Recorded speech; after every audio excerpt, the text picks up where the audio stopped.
After being reborn, the first thing Mia did was spend $5 billion to buy a remote, isolated island. The person handling the transaction was really surprised. After all, this island wasn't famous or known to outsiders. It was so isolated that you couldn't even locate it with a GPS, practically cutting off from the world completely. "Miss Mia, are you sure you want to purchase this island?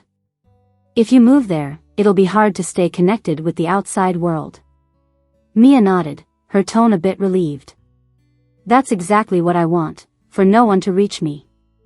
The person hesitated, finding her request odd, but didn't ask further because of professional courtesy. Instead, he explained the buying process and when she could move in. Learning that it would only take a few days to complete the process, Mia sighed in relief. She swiped her card and left. Looking up at the blue sky, she sighed again. The money for the island? It was the dowry Andrew gave her. Being the wealthiest man in New York, he was always generous, so his dowry was a cool $5 billion.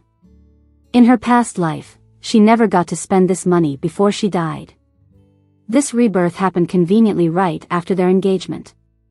Coming back to life, the first thing she learned was not to shortchange herself. She stepped onto the street, and suddenly a black Maybach screeched to a stop in front of her. The door opened, and Andrew came rushing toward her with long strides. Usually calm and collected, he looked flustered now, his intense eyes filled with worry. It was her first time seeing him after being reborn, and she instinctively called his name. Andrew. But Andrew didn't take a good look at her. He just grabbed her hand and pulled her toward the car. "Mia, come with me." Mia fell into the back seat, her head bumping loudly. Andrew glanced down at his phone, not noticing her at all. The car sped all the way to the hospital, stopping in front. Without waiting for it to fully halt, he rushed her to the blood transfusion room. Sitting across from a nurse, with the needle piercing her vein, she finally heard Andrew's explanation. "Lucy fell down the stairs accidentally. She's losing blood. Don't worry, they won't take much this time." She didn't get a chance to reply before her mom slapped her hard. "Where were you? Didn't I tell you to stick by your sister's side every second and never leave her?" Her cheek felt like it was on fire, eyes brimming with tears from the pain. Looking up at her furious mom, she couldn't say a word. Her dad held her mom close, staring at her with the same anger. "You trying to make us worry on purpose? If anything happens to Lucy, I'll skin you alive." Her brother Ben couldn't even bother looking at her. "I say we should tie her up to keep her from running off all the time. This was her family. They'd skin her for her sister, even if she'd been gone for just an hour." The only person offering any slight support was Andrew, but he was entirely focused on Lucy. "Stop fighting, don't disturb Lucy's transfusion." Who cared about her anyway? She was just Lucy's mobile blood bank. Her sole reason for being born was because Lucy had hemophilia, a serious bleeding disorder, and needed regular transfusions. Her parents had her so Lucy would have a living blood bank. Even their names showed how little they cared. Lucy had a name with a beautiful meaning, while Mia's name was randomly picked. She'd always been a blood bag, with needle marks lining her wrists. Nobody loved her. Her parents treated her like a tool. Her brother only saw Lucy as his sister, she was always the extra one. The only person who ever treated her well was Andrew. Mia's family and Andrew's family had known each other for ages. Although Andrew was only 6 years older than Lucy, she had to call him Andrew because of their family ties. Growing up in such a neglected family, she naturally fell in love with the one person who showed her warmth and care, Andrew. She confessed her feelings to him, and though he was surprised, he didn't show any happiness. He still accepted her confession and promised to marry her. She was thrilled then. The person she loved actually loved her too. She thought all her life's luck was spent on getting Andrew's love. So even if her parents and brother didn't care about her, she didn't mind. But later, she discovered that Andrew's true love was Lucy. He agreed to marry her only because he feared she'd marry someone else and stop donating blood, threatening Lucy's life. Andrew loved Lucy so much, he was willing to sacrifice his whole life just to keep Lucy safe. She was foolishly in the dark, happy to soon become Andrew's wife. It was ridiculous, absolutely ridiculous. The doors to the emergency room opened, and Lucy was wheeled out, surrounded by nurses. Mia's parents, Ben and Andrew, instantly abandoned her, rushing toward Lucy.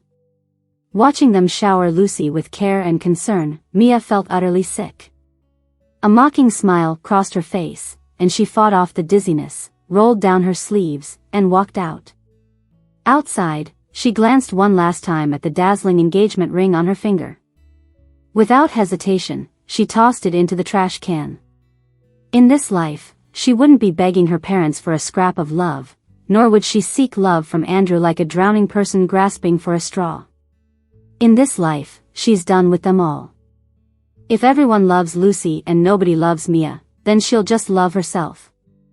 Every time she donated blood to Lucy, it took Mia days to recover. This time was no different.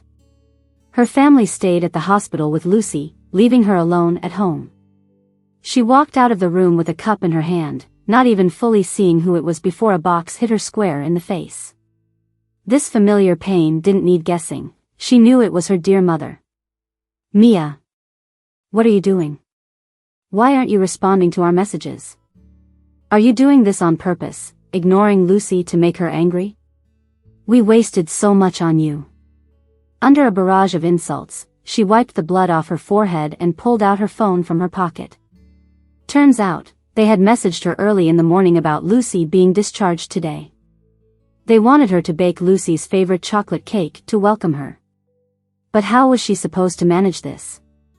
She had just donated blood and was too drained to make such an effort-intensive cake. Plus, she was groggy all morning and hadn't seen the messages. She wanted to explain, but when she looked up, she saw Andrew and Ben carefully helping Lucy into the living room. They treated Lucy like royalty, giving her a pillow to sit comfortably and a cup of perfectly warm water. Ben shot her a cold look, his gentle gaze turning harsh and mocking. "Expect her to bake a cake for Lucy? Dream on. She just lazes around at home all day, doesn't even know her way around the kitchen, let alone have any hobbies." Unlike Lucy, Mia had spent more than half her life in this house donating blood for Lucy. As for the rest of the time, she spent it resting at home. A hobby? Where would she get the time to nurture one like Lucy does? Ben disregarded her art as worthless, yet it was the only dream she clung to in this barren life. Words like these tore her heart each time, no matter how frequently they were hurled at her. Andrew glanced at her and, like always, stepped in to lighten the tension. "Mia, are you feeling worn out from yesterday's blood donation?" In the past, she would have been moved by his concern, thinking at least someone cared for how she felt physically. But this time, knowing the truth, she found it laughable. His faux concern was just a front to make her think he cared for her. Because she loved him, he easily pulled the wool over her eyes, leading her deeply into this facade. But she wouldn't fall for it anymore. Hearing Andrew speak, Lucy immediately played the understanding role. "It's okay. I don't need the cake. Let Mia rest." Ben shot Mia another disdainful glance, clearly unhappy with her behavior. "Lucy, why bother with her? Anything she does for you is merely what she owes you. After all, the only reason she's here is because of you. You're too kind. Your happiness is what gives her life meaning." Mia felt a sharp stab in her heart from those blunt words. It was like 1,000 tiny needles piercing her chest. The same blood pumped through her veins as theirs. She was human. She had feelings. She hurt. But no one cared, and they never would. During dinner, everyone fawned over Lucy. Her parents wouldn't stop piling food onto her plate. Ben even made sure to deb-one every fish before putting it in her bowl. Every dish on the table was one of Lucy's favorites. Mia kept her head down, spooning food into her mouth until a piece of squid appeared in her bowl. She looked up at Andrew, who sat beside her. When she glanced back down at the squid, she smiled bitterly. Trying to put up a show of love, yet if he truly cared, How could he not know that squid was Lucy's favorite and that she herself was allergic to seafood? Proof of his lack of love was everywhere, but desperate for warmth, she'd ignored it until now. As dinner was ending, her parents brought up her and Andrew's wedding. Lucy put down her chopsticks, her eyes glistening with tears. "Mom, Dad, I've been feeling really weak. I probably won't make it to Mia and Andrew's wedding if it's soon. But I really want to be there to witness their happiness. Could we delay it until I'm better?" Everyone knew that in this house, her wishes were commands. There was no need for her to pretend to be considerate. Her parents and Ben instantly agreed, while Andrew hesitated, turning to her and asking her opinion. "Mia, do you mind?" In her previous life, Lucy had used this excuse to postpone their engagement year after year. As long as Lucy didn't relent, Andrew would never commit to her. Thinking about this, Mia let out a laugh. "Sure, I don't mind." What was there to mind? After all, they'd never get married. She put down her chopsticks and announced, "I'm done." Then she headed straight upstairs without a backward glance. As Andrew watched her retreating figure, he sensed something different about her for the first time. He couldn't pinpoint what it was, but she felt changed. From then on, with the wedding indefinitely delayed, there was no need to plan anything. Andrew had plenty of time to accompany Lucy on her little trips. Lucy would invite the parents, and Ben too, but Mia was left out under the pretense that she needed to rest post-blood donation. Sure, they were the real family, living happily together. If she joined them, she would be like a thorn in their side, so why bother? To share the joy of their trips, Lucy sent Mia pictures from every place they visited. In the picturesque backgrounds, Lucy stood at the center, smiling brightly as she basked in the affection from everyone around her. "Mia, too bad you couldn't come. The scenery here is breathtaking. Mom and Dad said if I like this place, I should buy a house here. Then I could come and stay whenever I want. Mia, my brother said he'd go anywhere with me in the future, wherever I want to go. Andrew also gave me a big gift here. Want to know what it is?" Mia deleted every photo she'd sent, turned off her phone, and started packing. She just needed to hold on a bit longer to be free. Suddenly, she heard a rustling noise downstairs. She froze, her mind flashing with images. She remembered that in her past life, around this time, a burglar broke in. He stole priceless jewelry and destroyed all her art. Her mind went on high alert. Money can be replaced, but her art was her blood, sweat, and tears. Thinking of this, she quickly gathered up her art, called the police, and hid behind the door with a knife. Having lived through this once before gave her an edge. This time, she helped the police catch the thief. Though, she couldn't match his strength. Even knowing his moves, she couldn't withstand his force. She ended up with several injuries and tumbled down the stairs, her face covered in blood. When her family and Andrew got back, all they saw was the police car leaving.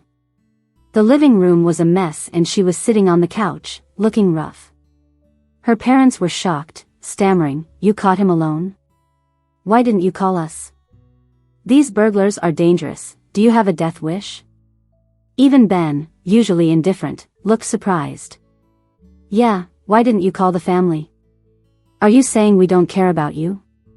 Mia was so exhausted she couldn't even speak. Sitting on the couch, her hands still trembled from holding the knife. Andrew, noticing this, anxiously grabbed her hand.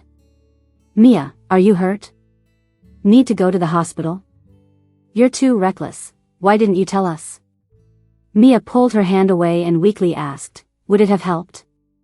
Would you really have come for me?" Everyone looked taken aback. Feeling guilty but standing firm, they said, "Of course we would have." Mia gave a bitter smile. In her past life, she believed they'd come back, so she called each of them. But no one answered. And she ended up nearly dead when the burglar found her calling for help. She found out later that night they were with Lucy, setting off fireworks. They were with Lucy, while she almost died. So this time, she didn't need anyone. Seeing her calm demeanor, Andrew's brow furrowed into a knot. He realized she really had changed. The old her would have cried and felt wronged they hadn't returned. But now, she was so calm it was like none of it mattered. Just as he was about to speak, Ben noticed the luggage on the floor. "You're packing so much, where are you planning to go?" Andrew turned quickly, his eyes also tense. "Mia, what's going on?" Mia was startled. She'd forgotten her luggage was still in the living room. Her hand clenched slightly in her sleeve, before she calmly smiled and said, "Seeing you guys travel made me want to get away too. So I packed, ready to leave whenever I choose a place." Her parents' faces darkened immediately. "Get away? I told you, you can't leave Lucy." "Yeah, what if Lucy needs blood and you're not here? You know why we had you. Put that stuff away. Without our permission, you're not going anywhere." Noticing no change in her expression, Andrew relaxed a bit. "Next time, tell us where you want to go, and we'll go together. It's not safe alone, got it?" Mia chuckled softly to herself. The place she was going would never include them. A few days later, it was Lucy and Mia's birthday. Even though they were 3 years apart, they were born on the same day. Every year, there was only one birthday cake and one set of candles. She used to believe her parents, thinking it unnecessary to buy 2 cakes. But their family wasn't hurting for money. It wasn't even about the cake. They just didn't care about her feelings and didn't want to take away Lucy's spotlight. The party was all in Lucy's favorite color, pink. Pink roses, pink balloons, a pink cake. Every gift was for Lucy. In the spotlight, she stood alone, accepting everyone's birthday wishes. "Happy birthday, Lucy." Lucy opened her gifts, her eyes shining like diamonds, dazzling and bright. Mia stood in the corner, like an outsider. "Hey, Andrew, why are there 2 boxes with your gift?"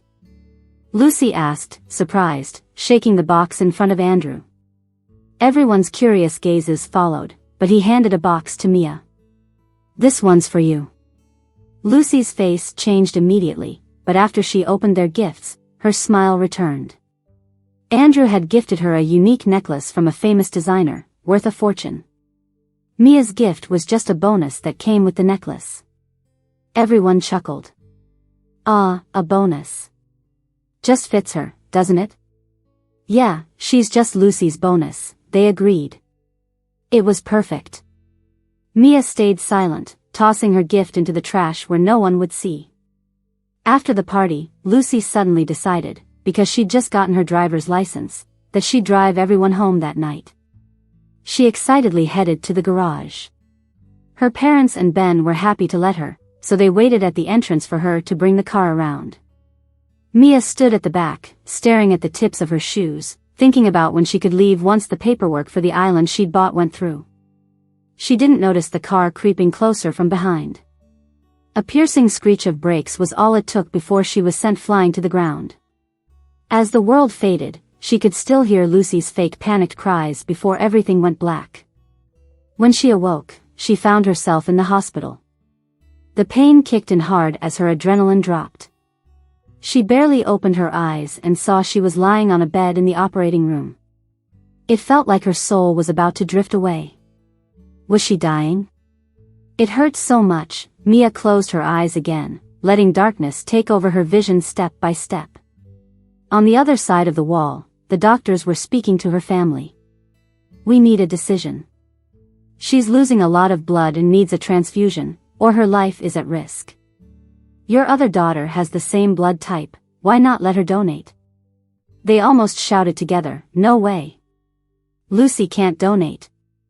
As her consciousness faded, Mia heard their voices getting distant, but just before she lost it all, Andrew's voice cut in, cold and decisive. "Yeah, Lucy can't donate." Mia never imagined that in her life, she donated so much blood to Lucy, but when she was at the brink, no one would use Lucy's blood to save her. After all, the accident was all Lucy's doing.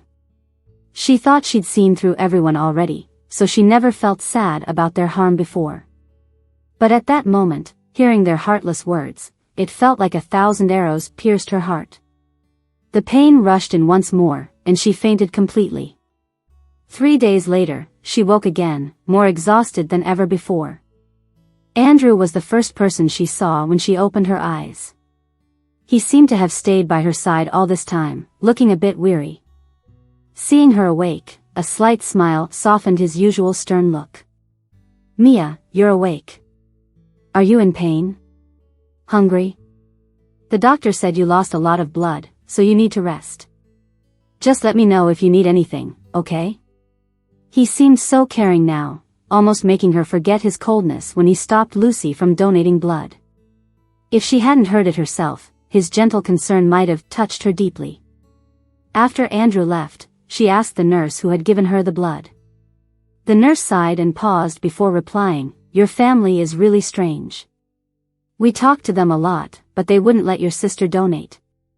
Luckily, we had a doctor on leave who was O-type. He came back and donated to save you just in time." The nurse looked at her curiously. "Are you adopted? The guy who was here, was he your brother-in-law?" Mia was stunned, letting out a bitter laugh till a tear silently slipped from her eye. During her hospital stay, her parents never visited, only Andrew was there to take care of her.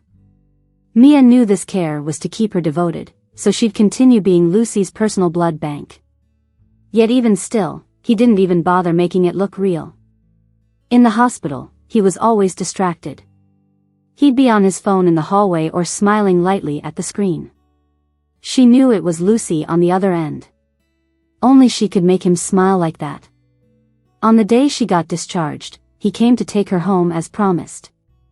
At the hospital entrance, he answered a call, and his expression soured instantly. Always cool and composed, now his face clearly showed anger.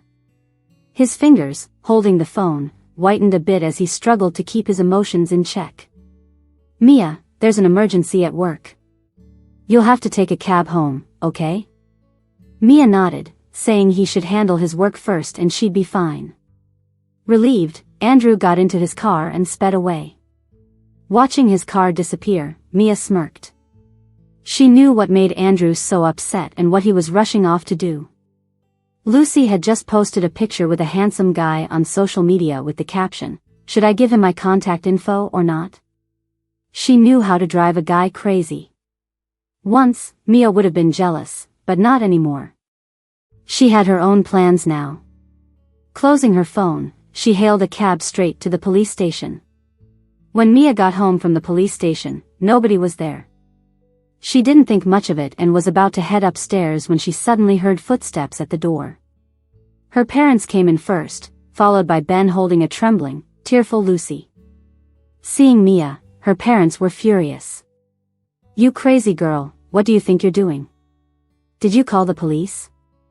Lucy just stepped on the gas pedal by accident, she didn't mean to hit you. Why'd you call the cops? Do you want her in jail?" Ben comforted Lucy and chimed in with criticism. "You're just a little hurt. Do you know Lucy got grilled for hours?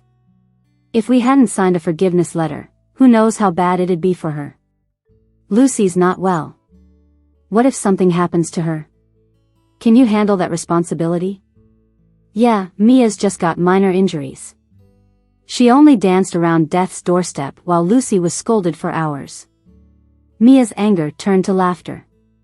For the first time, she defiantly looked at her parents. "Yeah, I called the cops. So what?" Always the one to endure everything quietly, today she rebelled. Her parents couldn't tolerate it and immediately raised their hands. "Brat! What kind of attitude is this? I'm going to teach you, you ungrateful girl." With those words, the bodyguard stepped in and tied her up with rope. She lay motionless like a dying fish, allowing them to bind her and force her to kneel. Her father picked up a rope on the side and struck her with it. "You disgrace. You're such a disgrace." With each lash on her body, there was a fresh red mark. 1, 2, 3. She lost count of how many times she was hit, only hearing the whipping sound and her mother egging him on. "That's right, teach her a lesson. Should have never given birth to her in the first place." Mia shuddered and raised her head suddenly, eyes full of bloody tears. Seeing her despair, her father's hand paused midway. She bit her lips until they were pale, each word filled with blood and tears, consumed by pain and despair. You don't want me as your daughter? Do you think I want you as my parents? You had me to be Lucy's blood bank. Did you ever ask if I was okay with it? Growing up, I wore her unwanted clothes, ate what she disliked. We share a birthday, but you never gave me a gift. Do you really see me as your daughter? Do you know what I like to eat? What colors I like? What I'm allergic to? What I'm afraid of? If I could choose, I'd never want to be born into this world. Because no one here loves me. Everyone was totally shocked. Hearing her break down her past like that, they felt a tightness in their chests. Andrew arrived at Mia's house in time to see her bruised and battered, kneeling on the floor. His heart skipped when he heard her say no one in this world cared about her. He rushed forward to help her up. Mia, I still love you. Mia gave a mirthless smile, shook her head, and turned away.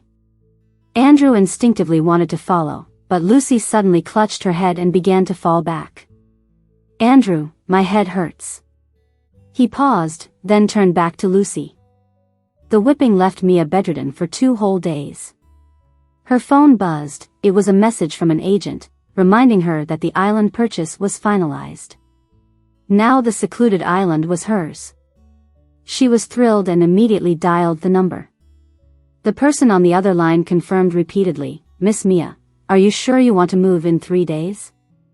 She'd never felt more certain. Yes, I'm sure. All right, Miss Mia. We will take you to the island in 3 days. As the call ended, Andrew suddenly entered the room. What island? She put away her phone, deflecting, nothing. Andrew, what's up? He didn't push further, just informed her, your competition piece won an award. They want you to receive it the day after tomorrow. She almost forgot she paints really well. A month ago, she was shortlisted in a national competition and now, she actually won something. On the award day, Lucy insisted on bringing the whole family to the ceremony. Mia, you're my sister, of course we have to share in your glory. But then she sighed with faux regret, I wish I could win too, but I'm not well enough to study art. But it's okay, your win is my win. Mia didn't reply, but had a bad feeling.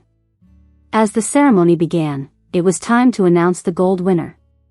Mia sat in the audience, sweating.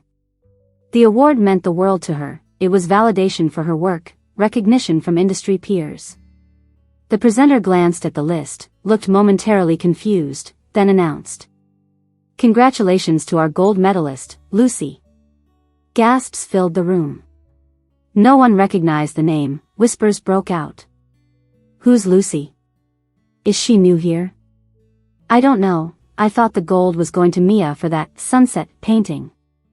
Mia froze, trying to get up and question the organizers, but Ben pulled her back. It's me who called an hour ago to switch names, so Lucy goes up. She loves the spotlight. From now on, all your work will be in her name. In disbelief, she turned to see her parents beaming proudly at Lucy, then looking at her dismissively, don't bicker with your sister, it's just an award. Andrew's gaze was fixed on the spotlighted Lucy on stage, not even noticing Mia's paling face. At that moment, she felt cold all over. Once again, Lucy had taken away her moment to shine. And the accomplices were all of them. Amidst the applause, Lucy thanked everyone, except for Mia. Back home, Mia went to her room and cleared out all her stuff. There were those toys she bought with 3 months' pocket money saved up over the years, the handmade dolls she crafted alone in her room, and her worn-out clothes and dresses. She gathered these things and dumped them in front of Lucy in the living room. Lucy was startled. Mia, what are you doing? Mia pointed to the pile on the floor, her voice calm. Aren't they asking me to give you all my work? Not just my work, but everything I have is yours. She scanned the room with a cynical heart. Dad, Mom, Ben, Andrew, they could all belong to her too. In her room, Mia didn't have dinner. She locked herself in, packing her final things. Her parents thought she was just sulking and complained persistently outside her door. "Your temper is getting worse, it's just a few pieces of art. Do you have to give your sister that attitude? Right, you're getting rebellious." Among the criticisms, Andrew gently knocked on her door. "Mia, don't be mad. Come out and eat something, alright?" She turned to the door, feeling really bad, but her eyes were dry. Turns out she'd cried too much to cry anymore. Outside, Ben pulled Andrew away in annoyance. "Andrew, leave her be. She just likes to put on a show. I want to see how long she can go without eating." Mia laughed. "One meal. Because she was leaving tomorrow." The next morning, she got up extra early, but her family was already gone. She found out from her phone that they'd taken Lucy to pray at a temple the night before. Apparently, the temple was spiritually powerful, but you had to walk up yourself and hang the wishes before sunrise. No wonder they left so early, it was all to pray for Lucy. On social media, each of them posted a picture about Lucy. Dad, wishing Lucy safety and endless happiness. Mom, my dear baby, may all your wishes come true. Ben, may Lucy have a life full of joy and peace. Andrew didn't post Lucy's photo, just a picture of a wish. Hoping for peace and a long life. In a past life, Andrew had hung many wishes on that tree. Someone who didn't believe in superstitions would still go there every year just for that little word in his wish. She had always thought she was the one in his heart. It wasn't until she was dying that she knew all those wishes had Lucy's name on them. All her years of touching herself with wishful thinking were just a joke. Thankfully, life gave her another chance, and she's fully awake now, with no intention of making the same mistakes. Her phone chimed with a text notification. "Ms. Mia, welcome to the island. Please head to the airport immediately. We have staff to pick you up. Wishing you good fortune and peace on the island." She smiled as she closed her phone, then placed the prepared family estrangement letter on the table. Before leaving, she stopped to take the necklace from around her neck. This was the heirloom Andrew gave her after they confessed to each other back then. He said the person wearing this necklace would be his wife, the future mistress of his family. But now, she didn't care to be anyone's mistress. She placed the heirloom on top of the estrangement letter, grabbed her luggage, and walked out. Just then, her phone buzzed furiously. She paused, but took it out anyway. The screen lit up with a dozen missed calls: Dad, Mom, Ben, and Andrew. She opened the group chat, and message after message about her appeared. "Mia, Lucy accidentally tripped and fell down a mountain, bleeding heavily. You need to get to the hospital to give blood now. We're giving you half an hour. Get to the hospital immediately. If anything happens to Lucy, I'll hold you responsible." Mia hesitated for a moment, then emotionlessly tapped to exit the group chat and blocked them one by one. From now on, she wasn't Lucy's blood donor, not her parents' second daughter, not Ben's sister, nor Andrew's fiancée. She was Mia, just Mia. She glanced back one last time at the place she'd lived for over 20 years, then turned and headed towards the car waiting to take her away. The car drove off, leaving just a broken SIM card on the ground. At the hospital, Lucy lay on the bed, pale as a sheet, lips colorless, eyes shut tight, brows furrowed, as if trapped in endless pain. Parents worriedly paced back and forth nearby, while Ben kept dialing, trying to reach Mia, but all he got was the cold "The number you have dialed is not in service" message. Andrew stood by, a shadow passing through his gaze. He took out his phone and made a call, saying briefly, "Find someone with Rh-negative blood and send them to the hospital immediately, whatever it takes." After the blood transfusion, Lucy's color slowly returned, and her parents and Ben sighed in relief. Andrew looked at Lucy, still full of worry. "Lucy, you get some rest. I'll go check on Mia." Rushing back home, Andrew sensed an eerie stillness the moment he walked in. He walked into the living room and saw the disownment agreement on the table, along with the family heirloom. His face went pale instantly. He picked up the agreement, noticing Mia's signature on it. His hand started shaking. His parents and Ben came back shortly after.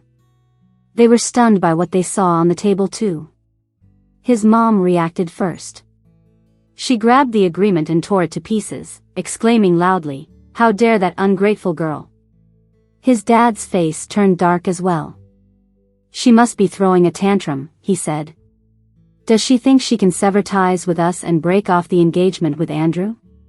She's just a little girl. Let's see where she thinks she'll go without us. She'll come crawling back in no time." Ben snorted, adding, "Yeah, she just wants to get our attention. She's overdue for some discipline. Never mind her now, we need to get to the hospital with Lucy." Of all times, Mia had to act up when Lucy got hurt. "If anything happens to Lucy, I won't let Mia get away with it." With that, the family stormed out. Only Andrew stayed, clinging tightly to the heirloom in his hand, a gnawing unease in his heart. Was Mia really just acting out of spite? Would she really come back in a few days? Of course she would. They hadn't even had their wedding yet. She loved him too much not to return.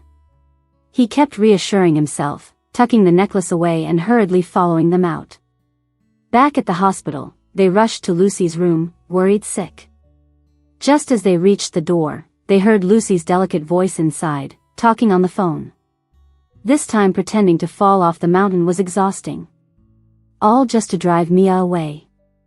"I've worked so hard for years, pretending to faint or fall downstairs.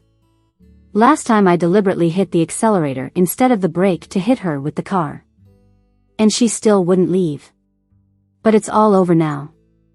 I finally drove Mia away. No more competition for me, no more playing the weakling." The word struck them like lightning. They stood frozen in shock. How could Lucy do something like this? They always thought she was gentle and innocent, but it was all her scheme.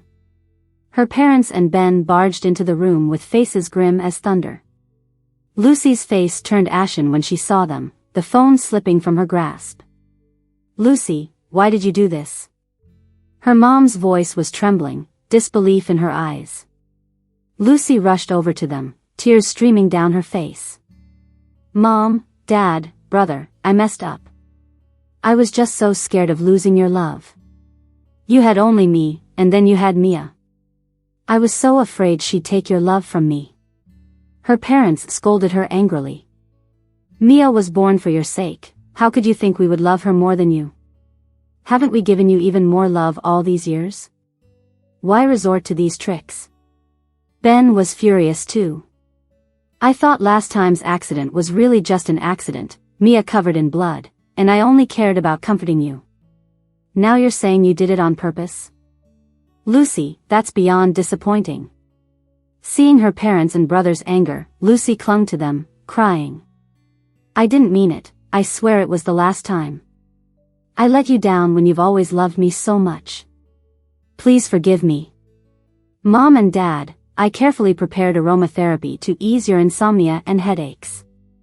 Brother, it was me who risked everything to save you from the ruins after the earthquake." Ben's eyes showed a flicker of hesitance, and their parents looked somewhat reluctant too. Lucy turned to Andrew, her face full of grievance. "Andrew, you like me, right? You fell in love with me at first sight when I danced in the garden. Mia was only born to donate blood to me. I know it's not right to have her donate so many times, but I can't stand her stealing your love." Andrew frowned, feeling a turmoil of emotions. He'd always thought Lucy was kind and lovely, never realizing she was so calculative. Just then, the housekeeper, who had been standing silently by, took a step forward and knelt down, tears streaming. "I can't hold it in anymore. I have to reveal the truth," the housekeeper said loudly. "You've all been deceived by Lucy. Sir, ma'am, every time you had insomnia and headaches, it was Mia who made the aromatherapy for you. Lucy just took the credit. Young master, during the earthquake, it was Mia who carried you out of the ruins, not Lucy. She took that credit as well. The time in the garden, it was Mia dancing. Lucy deliberately made Andrew think it was her." The housekeeper's words dropped like bombshells, exploding in the room. The family and Andrew stood in disbelief and regret. They could hardly fathom how brutal the truth was. Lucy's face was now as pale as paper. She stared at the housekeeper in horror, screaming, "You're lying, you treacherous old hag. I didn't steal credit, I did those things." The housekeeper gave a bitter smile. "Lucy, you know deep down what's true. Mia never got the love she deserved. Not from parents, not from her brother, not even from her fiancé, but she's been nothing but kind to everyone. We, the staff, we've all seen it. There was this one time I asked her why she didn't tell the truth, and she said, 'What's the point?' No one would believe me. Everyone loves Lucy, no one loves me, Mia. She said sometimes she wished she never existed in this world." Those words nearly knocked the family and Andrew off their feet. Lucy could no longer bear it, screaming at the housekeeper. "You treacherous liar. You're twisting the truth. You must have taken Mia's money to talk nonsense." The housekeeper smiled wryly, speaking calmly. "Lucy, you get 100 grand a month. And Mia? She only gets 600. Where would she get the money to bribe me? I've been at home for so many years, and I can't stand watching Mia get bullied by you like this." The family and Andrew were shocked by what the nanny said. Andrew asked, trembling, "You only give Mia 600 a month to live on?" The parents exchanged glances, their voices shaking. "We never really gave her anything. Just a couple hundred occasionally when we remembered her." But truthfully, they thought of Mia very rarely. Most of the time, they were focused on Lucy.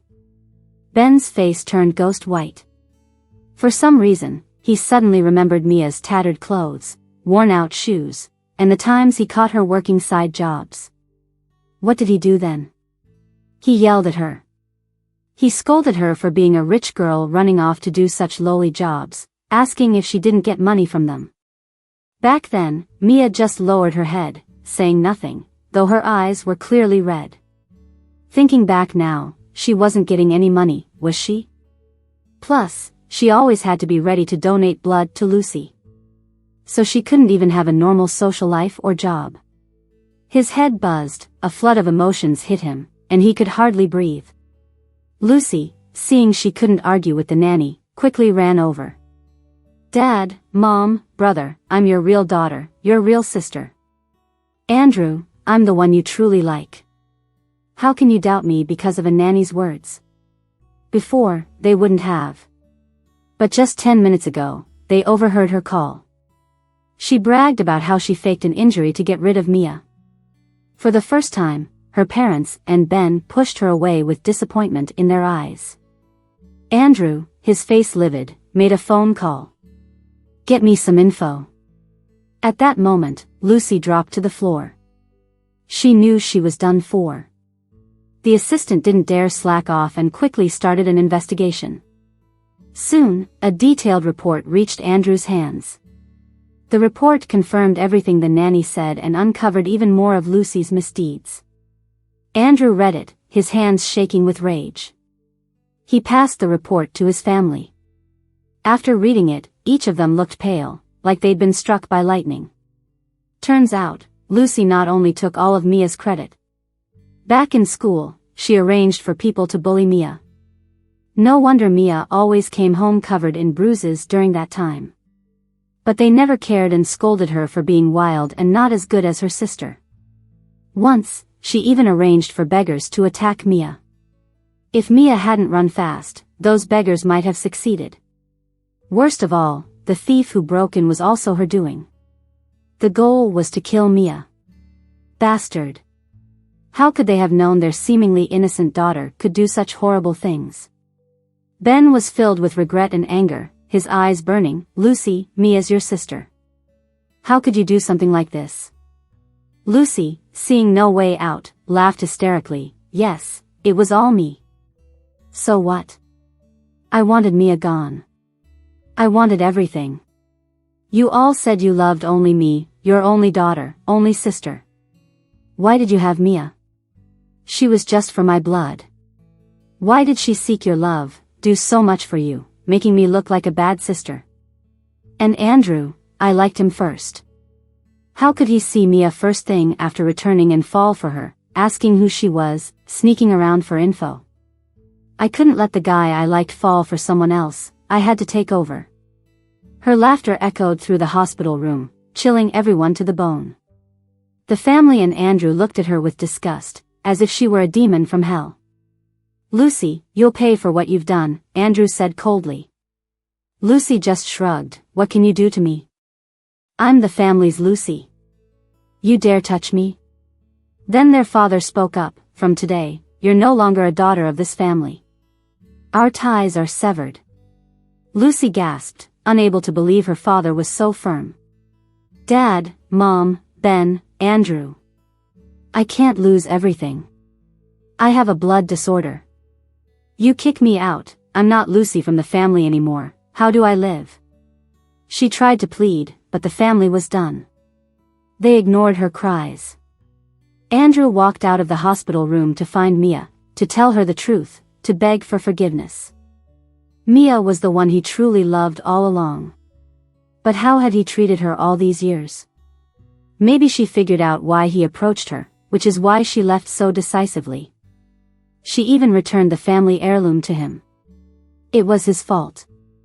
Why didn't he see Lucy's true colors sooner? Why not uncover the truth? He was so close to marrying the girl he loved. Just one step away. No matter what, he couldn't lose her now.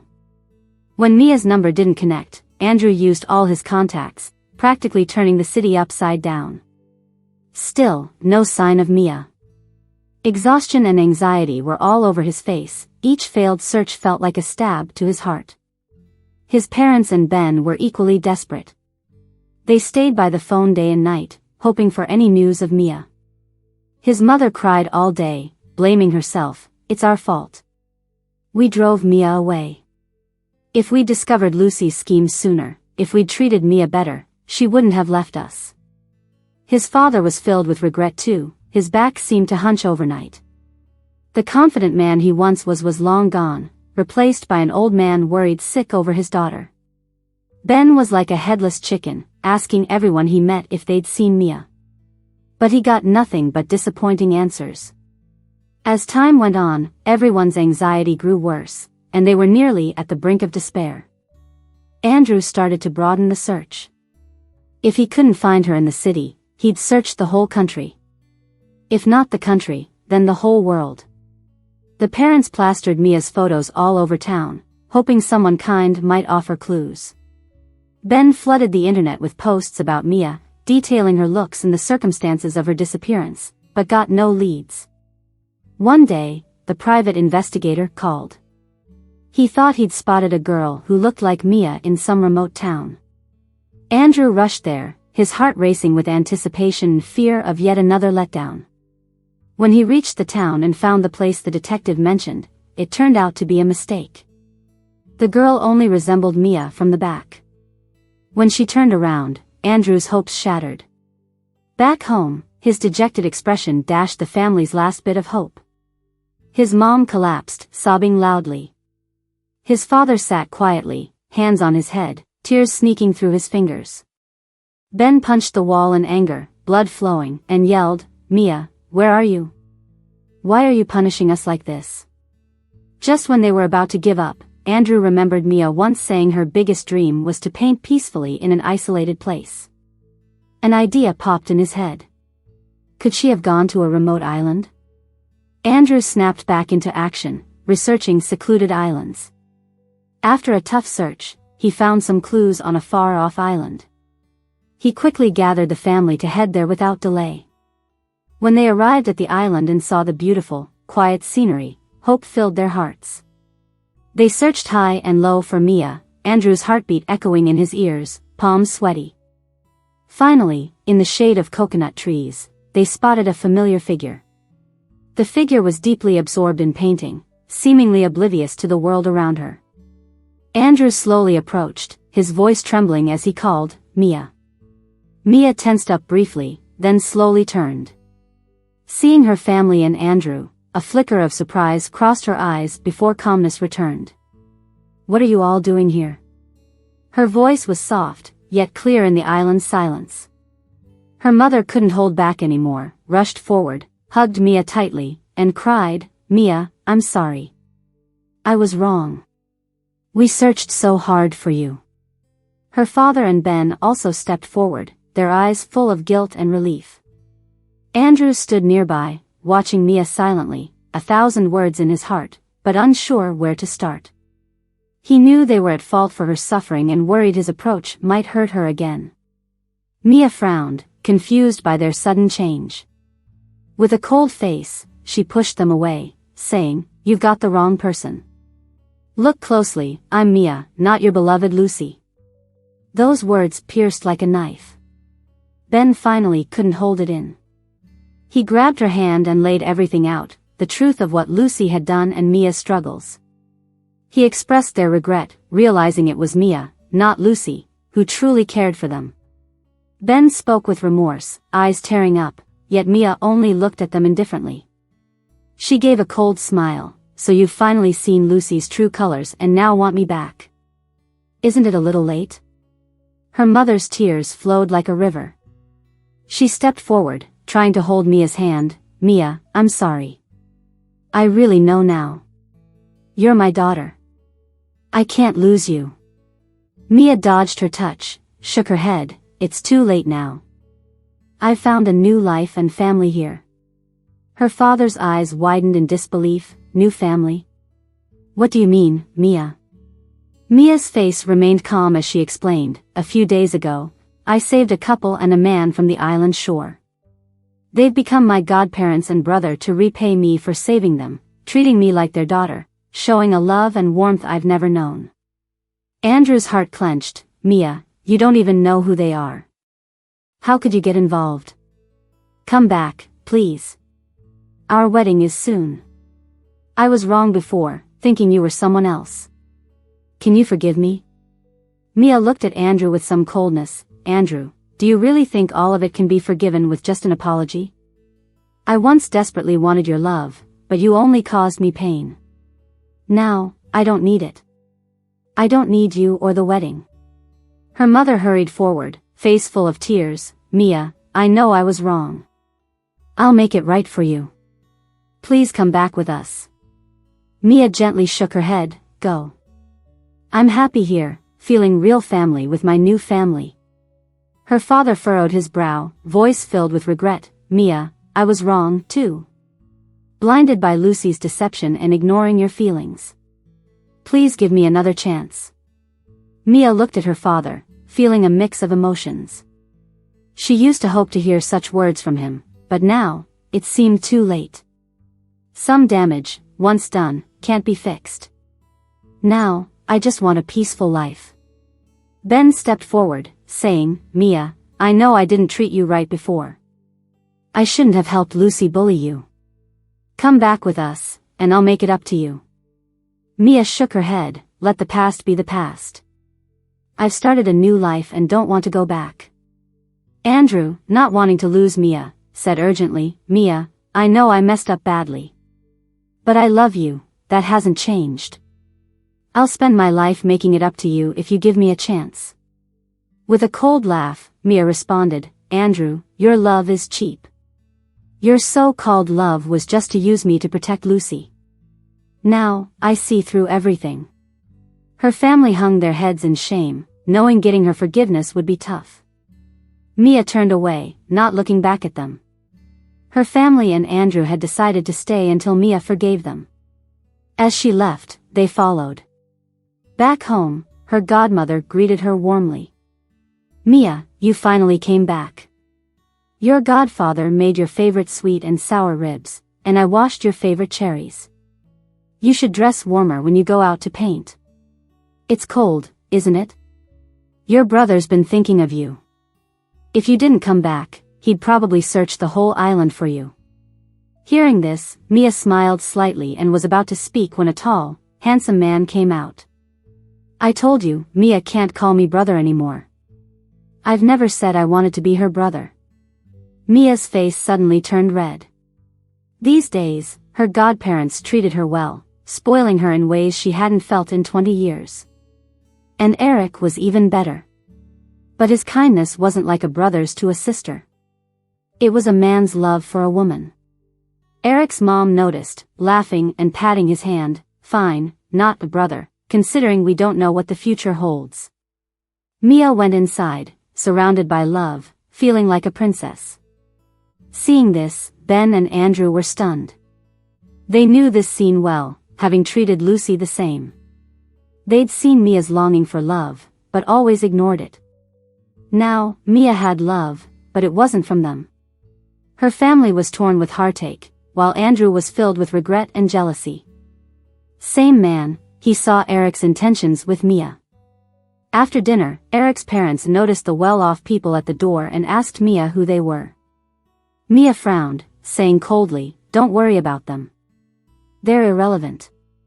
One sentence, and the ones at the door felt their hearts break. Her mom started crying, and her dad's eyes welled up, regretting neglecting Mia. Ben's head hung low, filled with guilt. Andrew looked at Eric and Mia, jealousy gnawing at him. He once thought Mia would always love and wait for him, but now she had someone else who truly cared. Eric sensed the gaze from outside, looked up, and his glance carried a warning. Holding Mia's hand, he seemed to declare something silently to everyone. Mia noticed Eric's move, blushing slightly but not pulling away. She knew Eric was protecting her from further hurt. Family and Andrew stayed outside for 3 days. Mia never came out to see them. On the third day, they were worn out, lips cracked, eyes dull. Her mother, already weak, collapsed from hunger. In panic, her father, Ben, and Andrew rushed to help. Mia heard the commotion, tensing up. Eric gently held her hand, giving her a comforting look, as if to say, "With me here, you don't have to worry." Then he opened the door, inviting them in. Relieved, they helped her mother inside. After some sugar water, she slowly awoke, grabbing Mia's hand. "Mia, you've let us in. Have you forgiven us?" Mia pulled her hand back sharply. "No, I haven't. I let you in so you wouldn't die at my doorstep." Her mother's eyes dimmed, her father and Ben lowered their heads. Andrew, tears in his eyes, said, "Mia, I understand the hurt I caused. You not forgiving is expected, but I won't give up. I'll wait on this island until the day you do." Mia looked up. "Andrew, don't you think it's ridiculous? You're an heir, giving up everything to stay here?" "Yes." She thought this would make him back off, but he responded without hesitation. Immediately, her parents and Ben stood too. "We're staying too, Mia. We just hope you'll forgive us and come home." Mia shook her head. "I can't go back with you. If you want to stay, then fine, but I've decided to leave." She originally came to this island to cut off all ties. But now, she's realized. She met her saving grace, her godparents, and Eric. Yesterday, Eric mentioned that his family had some matters to handle and needed to head back home, asking her to come along. At first, she was hesitant. But then Eric said if she didn't go, they wouldn't leave either. Seeing them willing to give up everything for her, she smiled. It wasn't about where she went. It was about being with the people she wanted to be with. So, she decided to leave the island with Eric and his family. Hearing Mia's decision, Andrew felt a knot in his stomach. He couldn't believe that just because of Eric's words, she was willing to leave. They had stood outside for 3 days and nights, yet couldn't earn a moment of her forgiveness. At that moment, he felt a sharp pang in his heart. He realized that Mia might never belong to him. But he couldn't accept it, so he quickly said, "Mia, wherever you are, that's where we'll be." 3 days later, Mia left the island with her new parents and Eric. Following closely behind were her family and Andrew. As soon as they got off the plane, Mia got into Eric's car. The family and Andrew tried to follow but were stopped by Eric. "Sorry, private residence, not convenient to enter," he said. They knew it wasn't right, and after days without rest, they were too exhausted to even try to please Mia. Figuring they'd have plenty of chances in the future, they finally decided not to press further. From her recent conversations with Eric's family, Mia had already picked up that they were incredibly wealthy. but she was still stunned when she stepped inside. She thought her family and Andrew's were amongst the top, yet she never expected Eric's family to own a castle. She was taken aback by the luxurious surroundings, the towering ceilings, opulent crystal chandeliers, exquisite murals, and priceless antiques all showcased the immense wealth and noble status of Eric's family. Eric's father smiled and said to Mia, "Mia, from now on, this is your home. Make yourself at home." Eric's mom warmly led her by the hand, showing her around the various rooms. Eric silently followed beside her, his gaze full of warmth and affection.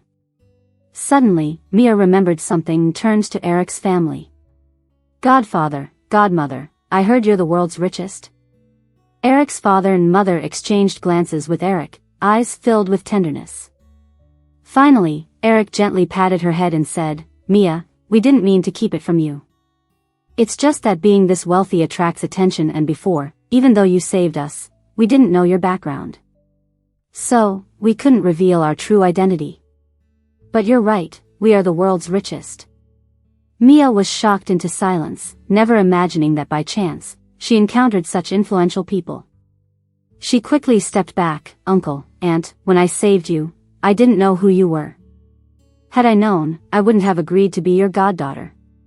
Now that you're safe at home, I'll take my leave." As she finished, she turned to leave but was pulled back into Eric's arms. "Mia, my parents can't do without you now. Would it be right to just leave?" Eric's father and mother walked over. "Yes, Mia, no matter who we are, you being our goddaughter won't change. We'll treat you even better than we did before." Mia froze. "I just feel unworthy," she uttered. "Unworthy of such good parents. Unworthy of such a good family." Upon hearing these words and recalling what they found out about Mia's background, Eric's father, mother, and Eric went silent. Eric took a deep breath and said softly, "Mia, you're the best girl in the world. You need to know you deserve the best." "Do I?" she asked. All three nodded firmly. Mia's eyes watered. "Okay, I'll stay." Living with Eric's family felt like a fantasy world for Mia, surrounded by endless affection. Eric's father and mother cared for her deeply. Every morning, they prepared her favorite breakfasts with an array of exquisite pastries and fresh fruits. Eric's mom gently inquired about her sleep and meticulously coordinated her outfits each day to her liking.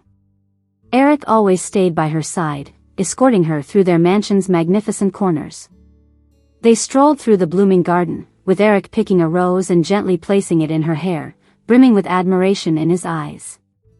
He'd take her to the castle's private theater to watch her favorite movies, nestled together on the soft couch, sharing their feelings. When Mia expressed her desire to continue painting, Eric's family fully supported it. Eric's father had a spacious and well-equipped studio set up just for her, filled with top-tier art supplies and rare paints. Eric's mom sought out works by famous artists for her to admire, and even invited renowned painting instructors to guide her. Eric often spent serene afternoons with her in the studio, quietly watching her immersed in painting, his love deepening. Eric's family would host grand parties regularly, inviting VIPs from various circles. At these gatherings, they proudly introduced Mia as Eric's family's princess. She gradually grew more confident and outgoing in these settings, showcasing her beauty and talent. Eric always held her hand tightly, giving her an incredible sense of security. When Mia fell ill, Eric's family cared for her with even more meticulous attention. Eric's dad quickly reached out to the world's top medical team to get her checked out and treated. Eric's mom cooked hearty soups and fed her spoon by spoon. Eric never left her side, watching over her day and night, eyes filled with worry and heartache. Under the love and care of Eric's family, Mia seemed transformed. She was no longer the timid, bullied girl but a bright young woman surrounded by love.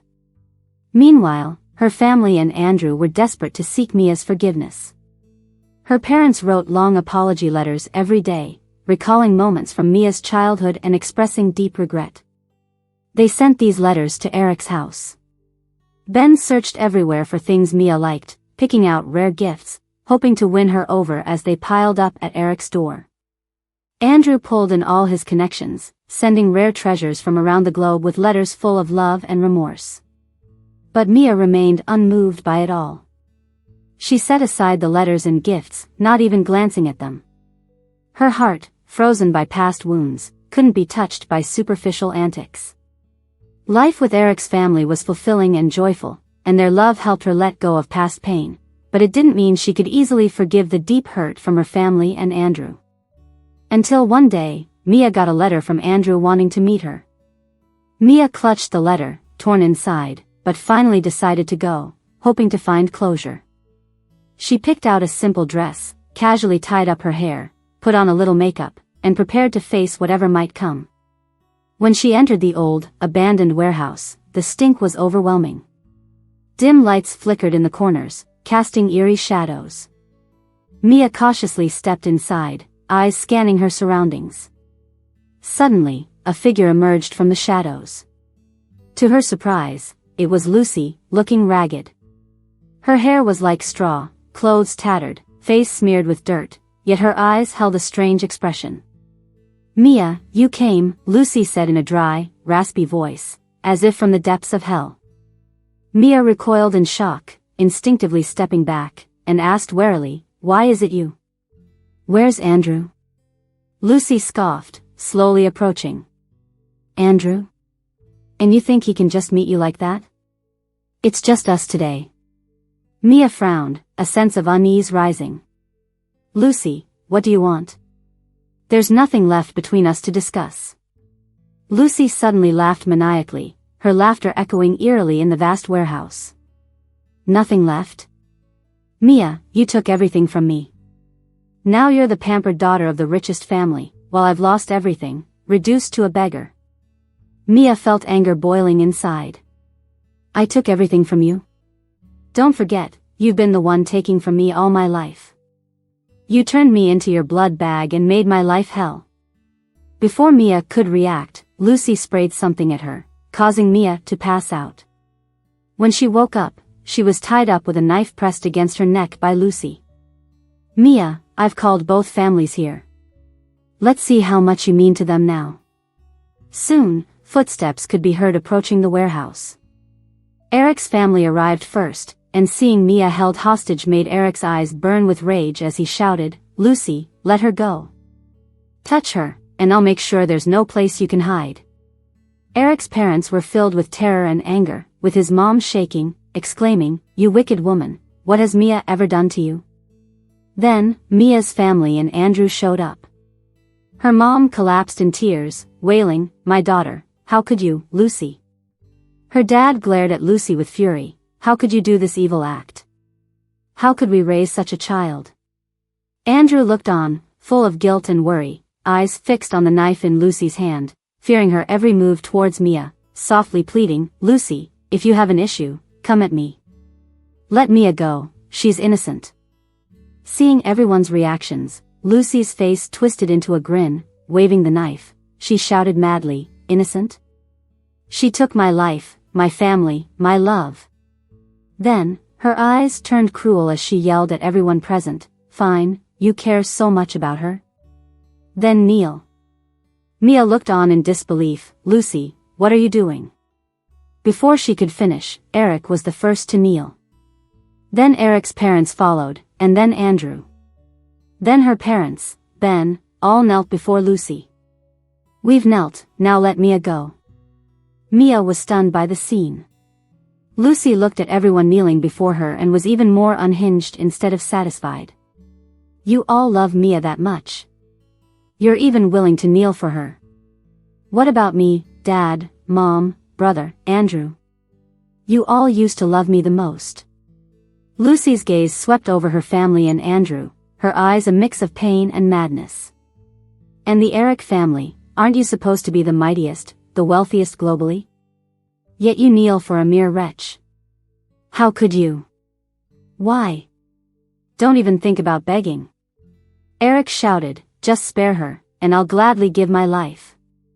Their father looked at the frantic Lucy with pain and helplessness in his eyes. Trembling, he said, "Lucy, we used to love you so much, but look at what you've done. You've hurt Mia over and over. Your heart is filled with jealousy and hatred now. Their mother cried and pleaded, please, wake up and stop making these mistakes. Hurting Mia won't bring you happiness. Ben, filled with grief and anger, gritted his teeth and said, Lucy, you weren't like this before. What turned you into what you are now? Andrew sternly declared, Lucy, you can't keep making this mess. Mia is innocent. Let her go. Lucy ignored them all, suddenly stopping her actions and smiling mysteriously. She held a knife to Mia's throat, leading her to the door. Soon after, she slowly pulled a remote control from her pocket. You're all not getting out of here. I've prepared this, there are bombs set up. If I press this button, everyone dies. Everyone was shocked, not expecting Lucy to go this far, even using bombs. Before anyone could react, Lucy shoved Mia into a room, tossed the bomb inside, then turned and locked the door behind her. Next, the bomb went off near Mia's feet. Mia. Everyone rushed towards her. When rescuers arrived, the scene was a wreck. Everyone was shielding Mia, with Mia taking the least damage as she was protected at the bottom. Following her were the family and Andrew. The most injured were Eric's parents and Eric himself, who shielded her fiercely. Mia held Eric's family, crying her heart out, crying out for her godparents and Eric to wake up. Quickly, they were rushed to the hospital. Eric's parents and Eric were bleeding heavily and needed blood transfusions urgently. Mia stepped up immediately, but her blood type didn't match. Seeing Mia's agonized face, Andrew finally stepped forward. He said with a bitter smile, I have the same blood type as Eric. Then, their parents and Ben also stepped up, saying, we have the same blood type as Eric's parents. Family and Andrew stood at the blood donation area, watching their blood flow into the bags, feeling a mix of emotions. Mia stood not far off, anxiously waiting in the direction they took Eric's family to the emergency room, her focus never wavering from them for a second. Her entire world was consumed with concern for Eric's family, seemingly unaware of her family's and Andrew's actions. Her father looked at her back, feeling the sting in his arm was nothing compared to the bitterness in his heart. He remembered years ago when Lucy was hospitalized. He stood anxiously by her side while Mia was crying silently. He didn't even glance at her to comfort her. Now, with roles reversed, he deeply felt the pain of being ignored. Her mother bit her lip, tears brimming in her eyes. She had once showered Lucy with carefully chosen gifts, overlooking Mia's longing looks. Seeing Mia ignore her now, her heart was filled with regret. Ben frowned, filled with self-reproach.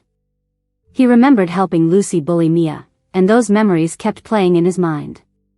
Now, Mia's indifference felt like a knife twisting in his heart.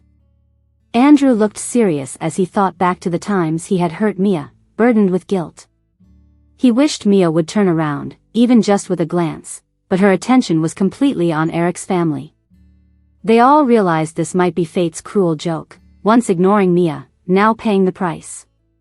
Finally, the emergency room doors opened. The doctor came out to inform them the surgery was successful, and Eric's family was out of danger.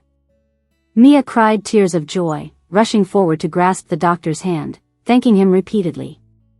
Their family and Andrew sighed with relief, wanting to share this happiness with Mia. But Mia turned and followed the nurse into the ward, not even sparing them a glance. In the ward, Mia stayed with Eric's family, caring for them attentively. When Eric awoke and saw Mia's swollen eyes, he pulled her into his arms, feeling her pain. In Eric's embrace, Mia felt comforted, her worries melting away. Outside the ward, their family and Andrew watched Mia's closeness with Eric's family, feeling lost. Her mother couldn't help but sob, what must we do to make Mia forgive us? Her father and Ben remained silent, knowing earning Mia's forgiveness would not be easy. Yet there wasn't time for those regrets, as they knew they had something critical to handle. 3 days later, a major event rocked New York. Lucy's parents, in a painful decision, personally turned their eldest daughter, Lucy, over to the police. During this decision, father and mother experienced extreme mental turmoil. Watching Lucy being taken away by the police, the mother broke down in tears while the father wore an expression of sorrow, eyes filled with helplessness and resolve. They had once adored Lucy, never expecting she'd end up on this destructive path. Mia heard the news, feeling a mix of emotions, though she only felt it briefly. She had decided to cut ties with her family and Andrew, determined there would be no part of her life given to them ever again. After Eric's family and Eric were discharged, they gradually regained their health. One day, Eric, with a secretive smile, told Mia he had a surprise for her. Intrigued, Mia followed Eric and found herself in a beautifully decorated garden. The garden was filled with flowers, and the walkway paved with petals led to a stage adorned with lights and balloons. Around them were Mia's favorite lilies, the air filled with their soft fragrance. Mia stared in shock at everything around her. Before she could react, the music started playing softly. Eric walked up to Mia, went down on one knee, and held up a bouquet of vibrant red roses, looking at her with deep affection. Mia, from the moment we met, my world has changed because of you. You're the brightest light in my life. I love you and want to protect you for the rest of my life. Will you be with me? Mia looked into Eric's sincere eyes and felt his deep love. Just as she was about to speak, the romantic atmosphere was interrupted by a rush of footsteps. Everyone turned to see Andrew rushing in, out of breath. His eyes were filled with urgency and regret, gazing at Mia. Andrew walked right up to Mia and Eric, looked at Mia, and with a slightly shaky voice said, "Mia, please don't say yes to him. I know I've done a lot wrong before and hurt you, but I've been trying to change. I realize I can't live without you, and my love for you has never changed. Give me a chance to make things right."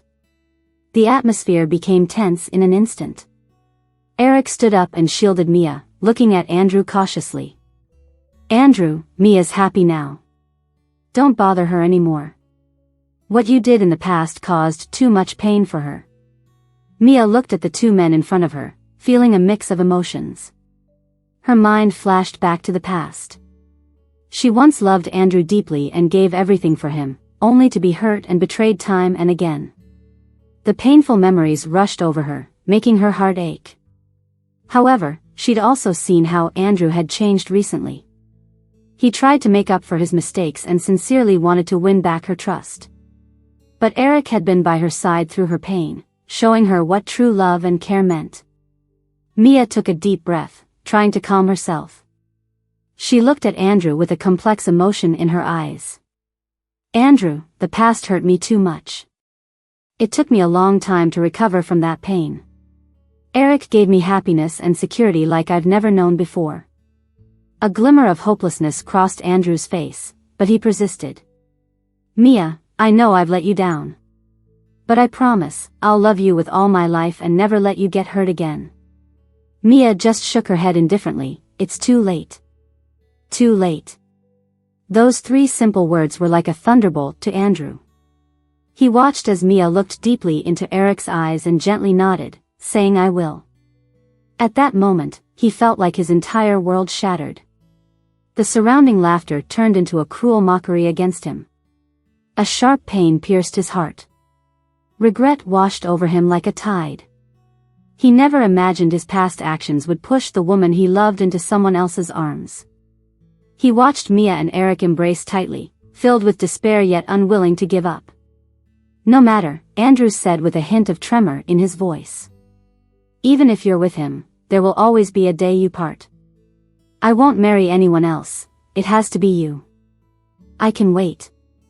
It seemed like he was saying it to Mia, but also giving himself a reason to hold on. Mia heard Andrew but felt no emotions. She had endured too much pain from Andrew, making her heart incredibly strong. She didn't pay attention to him. Instead, she slowly lifted her head to look at Eric, her eyes full of love. Eric understood her gaze. He gently cupped her face and leaned in slowly. Their lips met, and in the blessing of the onlookers, they shared a deep kiss. This kiss was not just a declaration of their love, but also a symbol of Mia's complete break from the past. Andrew watched and felt heartbroken. He could almost feel his heart breaking piece by piece, the pain almost suffocating. He wanted to turn away, but it felt like he was nailed to the spot, unable to move. In the days that followed, Eric spoiled Mia endlessly, as if he wanted to bring all the world's happiness to her. He would bring her freshly picked flowers in the morning, the petals still glistening with dew, like a morning embrace of love.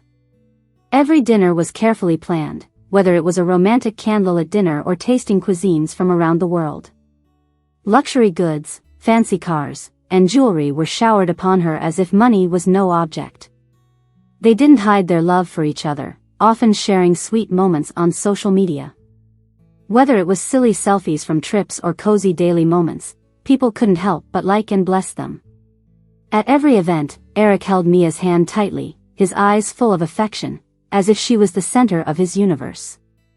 This open display of affection left Mia floating on cloud nine, and people in their circle couldn't help but feel envious. However, all of this was a torment for Andrew. He couldn't help but keep up with Mia and Eric's updates every day. Every time he saw their sweet moments, it felt like a sharp knife cutting into his heart. He often sat alone in the dark, staring at pictures of them on his phone, reminiscing the past days with Mia, followed closely by regret and pain. He tried to stay busy, filling every moment with work, hoping it'd help him forget Mia. But every time the night grew quiet and loneliness crept in, Mia's smile surfaced in his mind. He knew he had lost the most precious thing and couldn't stop thinking about her. This inner conflict brought him immense suffering, leaving him more and more worn out. Mia's birthday was coming up soon. Eric threw a big party for her, inviting lots of family and friends. The party was dazzling, with lights and flowers everywhere, and there was a sweet vibe in the air. Mia was dressed in a gorgeous evening gown, looking as beautiful as a princess. Eric was right by her side, never taking his eyes off her. As everyone laughed and celebrated Mia's birthday, the hall doors slowly opened, and in walked her family and Andrew. Her family carried gifts they'd carefully prepared, smiles on their faces that seemed both awkward and sincere. As for Andrew, his eyes went straight to Mia, and he paused for a moment. He'd been hesitating for so long, struggling with himself every second before the party started. Missing Mia overwhelmed his sense and pushed him to show up that night. But seeing Mia and Eric so close and looking like a perfect couple was like a punch straight to Andrew's gut. Pain spread from within him, almost taking his breath away. Yet, he gritted his teeth, forcing himself to appear calm and composed. He took a deep breath and slowly walked toward Mia. When Mia spotted Andrew, emotions flickered in her eyes, but she quickly masked them with calmness. She gave him a polite nod, her lips hinting at a smile that felt distant. Eric, quick to notice the subtle change in Mia, followed her gaze to Andrew. He subtly pulled Mia closer, as if to assert his claim. Throughout the party, Eric was right by Mia's side, guarding her until he stepped away to fetch a coat for her. That gave Andrew a chance to speak to Mia. Facing her, Andrew managed to say, "Mia, happy birthday." His voice shook slightly, betraying his internal turmoil. Mia replied softly with, "Thank you." Those two simple words felt like they created a chasm between them. Just as Andrew was about to give his gift, Mia stopped him. "If it's a freebie, you can keep it." Her words jolted Andrew back to a year ago, leaving him suddenly pale. Her family was about to give their gifts when Mia said lightly, "You haven't given gifts in the past 20-something years. No need to start now." Her words cut through them like a knife. Ben's eyes got misty. "Mia, your brother knows he was wrong. Can't you forgive him?" "Forgive?" Mia repeated the word in her mind. The years of neglect, resentment, and hurt weighed heavily on her. Memories of forgotten birthdays, sisterly love usurped, and bullying from her brother were all too vivid. Forgiveness was too much to ask. She just chose not to let it bother her anymore. But before everyone could process the heavy atmosphere, the doors flew open. Lucy stumbled in, looking like a wreck in a tattered prison uniform, her face smeared with grime and exhaustion, but her eyes burned with a frantic resolve. Clutching a knife, she screamed, "Mia, I'll make you pay." Had she really broken out of prison? Lucy's sudden appearance threw the room into chaos. Guests screamed and scrambled in fear. Mia looked on in disbelief, shouting, "Lucy, you've already committed a crime. Breaking out will only make it worse. Put down the knife." Lucy ignored her, moving closer, muttering, "It's all your fault. I ended up in jail and suffered there. Today you'll pay." Her eyes were full of hatred, as if she wanted to tear Mia apart. Shocked, Mia's family was paralyzed. Just as Lucy lunged with the knife at Mia, Andrew leaped forward, shouting, "Lucy, come at me." Lucy's crazed eyes flashed, and she stabbed the knife straight into Andrew's chest. Andrew. Consumed with madness, Lucy wasn't done. She raised the knife again, aiming for Mia. In that desperate moment, Mia's father rushed forward, shielded her with his body, and yelled, "Lucy, stop this madness." Lucy, like a wild beast, paid no heed. The knife found its mark in her father's abdomen, staining his clothes with blood. Despite the pain, he held on to protect Mia. Her mother screamed in horror but didn't hesitate to jump in, trying to restrain Lucy with a desperate, "Lucy, what are you doing? She's your sister." Her voice broke with pain and despair. Lucy flung her mother aside, then lifted the knife toward Mia again. Ben sprang forward, blocking the deadly strike with his arm. Ah! The knife cut deep, blood gushing, but Ben held firm, shielding Mia. As Lucy moved to continue her attack, Andrew, despite his injury, tackled her from behind with every ounce of strength he had left. Just then, they heard the sound of the front doors being swung open. With help finally arriving, Andrew shouted, "Eric, get Mia out of here." Eric didn't have time to ask what just happened. He grabbed Mia and quickly ran out of the ballroom. Lucy was struggling wildly, her knife flailing around. Andrew got a few more cuts on his body, but he never let go. "Lucy, wake up. Hatred will only lead you to endless pain." Just then, they heard police sirens outside the ballroom. Hearing the sirens, Lucy's movements started to slow down. A flash of fear and confusion crossed her eyes. With a clang, her knife fell to the ground and she collapsed. The police rushed in and quickly subdued and took Lucy away. Mia and Eric hurried back in and got everyone who was hurt to the hospital. Everyone had been stabbed, but Andrew's injuries were the worst. After surgery, the family members gradually came out of their coma. Their father slowly opened his eyes, and when he saw Mia by the bed, a complex look crossed his face. There was guilt but also relief. Their mother, when she woke up, held Mia's hand tightly. Tears streamed down. "Mia, I'm so sorry." Ben also weakly called for his sister, his eyes full of regret. However, Andrew's condition was not looking good. The doctor gravely told Mia that Andrew might end up in a vegetative state due to his severe condition. Hearing that, Mia felt the world spinning around her, her heart filled with mixed emotions. For days, Mia stayed at the hospital day and night, moving between rooms, taking care of her family and Andrew. She bathed her father, fed her mother, changed Ben's bandages. Every action was careful and focused. Seeing Mia busy, her family's guilt only grew deeper. Her father wanted to speak up several times but didn't know where to start. Finally, on a certain afternoon, he held on to Mia as she was about to leave the room. His voice was trembling. "Mia, I know we were terribly wrong in the past. Please forgive us." Her mother and Ben stood by, their eyes filled with anticipation. Mia paused, a hint of pain in her eyes. She took a deep breath and slowly said, "I don't forgive you. I've been taking care of you because you saved me. But the hurt you caused me in the past, I won't forget. Those ignored days, those painful memories, they don't just disappear." Her words hit like a hammer on their hearts. Mom covered her face, crying, Dad lowered his head, and Ben looked at Mia in pain. Mia faced them and said clearly, "Once I finish taking care of you, we're done. Please don't come find me. Let me go and stop making me remember those ugly times." With that, Mia left the room. Her figure faded into the distance, each step echoing in her family's broken hearts.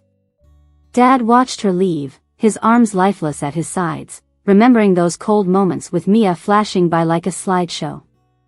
He recalled when little Mia longingly watched him play with Lucy, only to be impatiently turned away.